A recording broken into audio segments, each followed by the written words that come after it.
right, so if you watched the last video, so Paul did get rid of the Conquest, and so I already said what it was, but it's GSX, but there it actually is.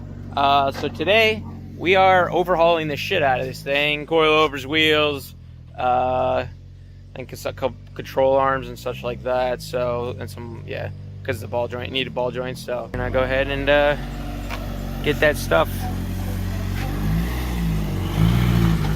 So it's yeah, it should be. I think you're probably too close to this side, but yeah, we'll get this thing repositioned and get it up in the air and start changing out some shit. All right, so we got it on there. Now we.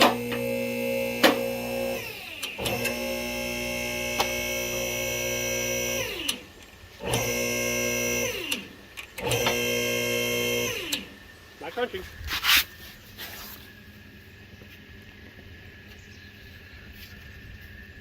My side looks fine. So now we wait at least a minute for this thing to raise. Pretty sure that's how long it said. But yeah, so in this video we got some headlights to go on. We have some new wheels. We're going from 17 to 18s. We got some max pitting rod coilovers to go on. Some 24-way adjustment, camber adjustment as well. You know, I don't think that's how you adjust. Maybe. I don't know. But, yeah, I think that's kind of the gist. And I just got, like, oil pressure sensor. And then we got some upper control arms that we're putting in as well. So, I suppose this is probably plenty high enough. We don't need to go underneath it. So, but, yeah. So, we'll get started. All right. There's been quite the learning curve. And Midwest Rust has kicked our ass. We were going to replace Everything. This arm right here, which is right here. These bolts seem like they're going to strip the actual bolt side, so we just opted to just not worry about it. We only bought them because we thought they're bad. So now we're just not going to worry about them. Logic. The other sides have fucking washers, which means it's been replaced. So we'll try taking the other one off, but this one, no. And we also need to get sway bar end link because Somebody cut them off. It had to be a casualty of war. So, and then one side effect is they didn't go low enough for us, so we had to take the preload off. The thing you're not supposed to do, we did. But, and then we got a new upper control arm in. So now that we got the learning curve out of the way, oh, and then to get the max pitting rods or whatever into the this, like, I don't remember what the fancy word is that we found for it, but like the horseshoe thingamajig, you kind of got to put it on a piece of wood and just pound it in. It works good. And stretch it out a little bit. Yeah. So, but yeah. So, got to take this off so that way we have access. Then we're gonna take the upper arm off, and then yeah, just slowly make our way around town. So let's do that. All right, so this is my process for getting it in there. Obviously, I've already hit it once, but so what you do is block of wood up there, something solid on the bottom, block of wood works great, and then you're gonna hit it until this right here lines up with the bolt hole. So let me get it lined up. All right, so it also is flush at the bottom, so there it is. Now put the bolt back in, and then we just preset it to the same as the other side. We like to count threads.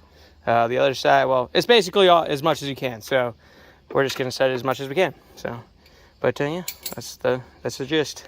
All right, so the front is done. We managed to get one of those.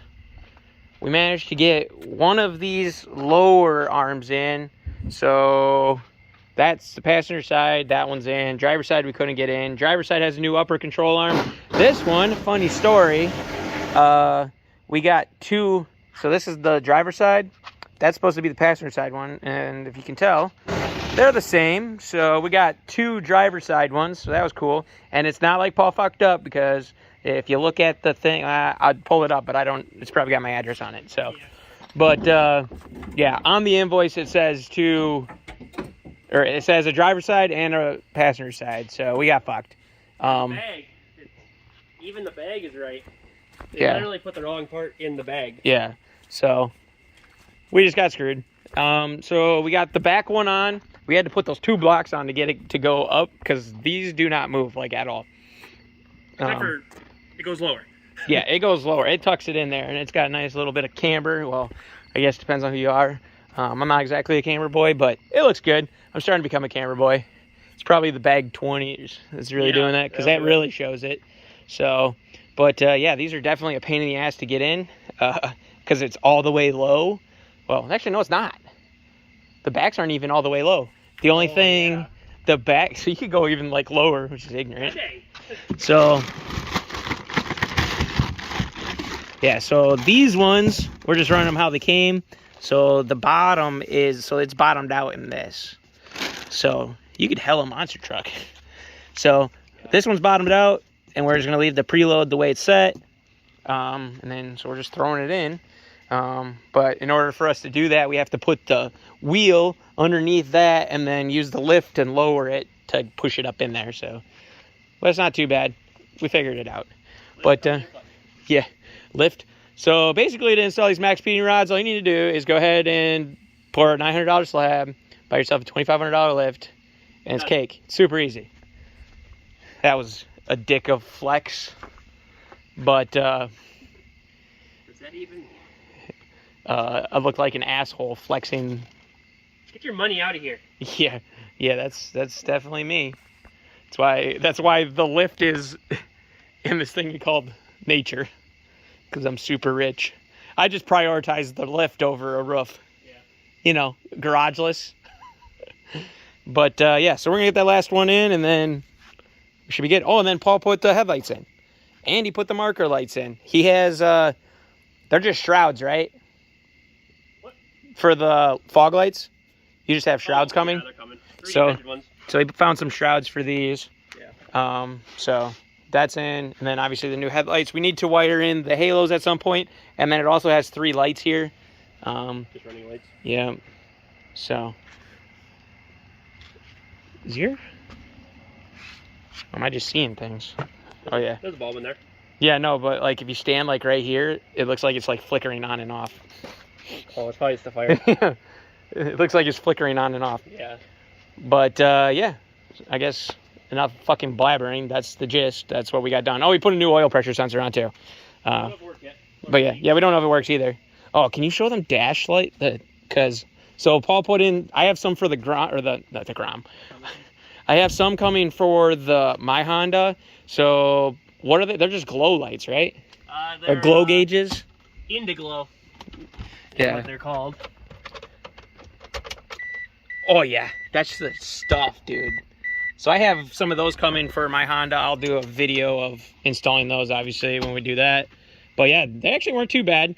If we wouldn't have made the rookie mistake of pulling off the needles, it probably would have been even easier. But and a couple other little issues, but yeah, those things are sick. I have some coming for the Honda. I just gotta figure out how to get mine hooked up with the headlights. Yeah. So they're not on all the time, because it looks good just white in the daytime without it glowing. Oh, does it look weird? Hey, so you can see the color? Glow you can? in the daytime. Oh yeah. You don't even know. You can change the color too.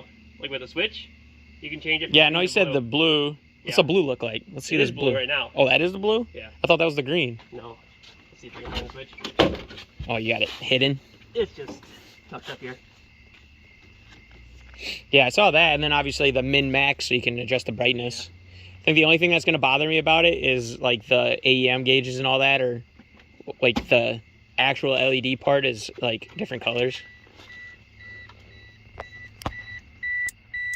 Oh, it's very minimal. Yeah, it's not. I like the blue more though. Yeah, the blue looks good.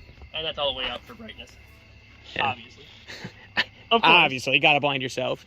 So. It's not even that bad. I'm driving at night. No, it doesn't look like it'd be that bad. Well, that's really nice because like that's why I like those, because the whole thing is lit up. Like it's nice, smooth color. Like it's glowing. Yeah, I like those a lot. I'm glad I got those. Yeah, those are sick. So, all right, enough blabbering. Let's get this last one in, and then we can really struggled to get this thing off the fucking lift because when we have to lift the back up, and it might be able to swing everything out. Yeah. If we lift off Yeah, that's what I have to do on like the Fiero, is lift the back. Yeah. So, all right, let's do this.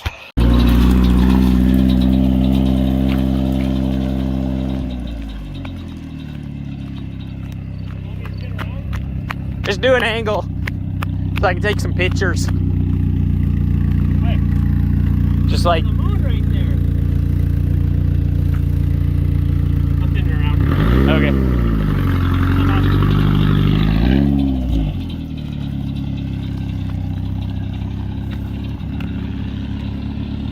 It almost seems like if we took the fender liners out, you'd be fine.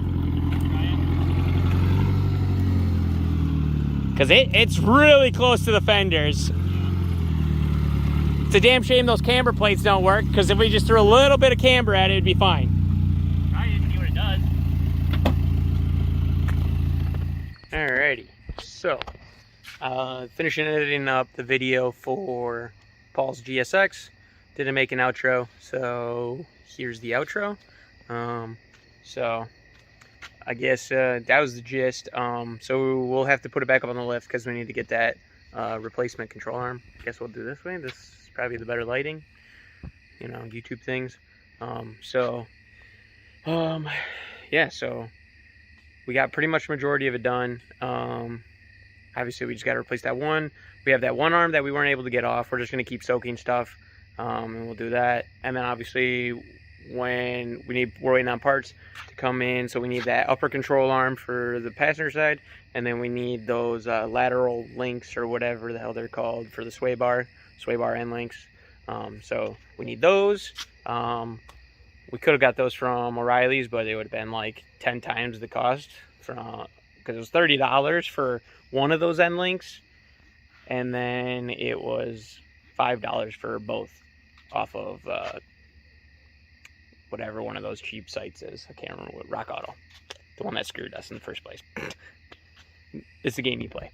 So, but yeah, so I do have a video coming on the Honda because I got a new wang, and then I did put an exhaust onto the Fiero, so that video will be out. It's only like 5 minutes long so far, so I got to add some more stuff, aka probably make another video trying to explain things that I didn't film because I've been doing a terrible job at filming things.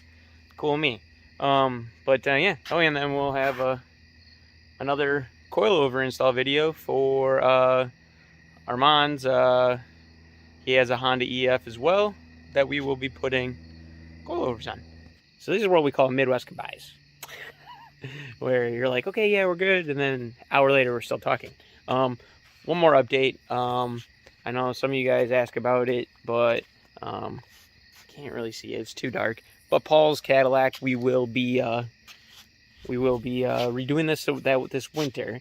We're hoping to do the Sonoma, but basically Cadillac threw a fit, so it's going to be going through another race car phase. So that's the gist. So let's get this video done and edited, which you already just watched. Thanks for enjoying. Like, comment, subscribe. See you in the next.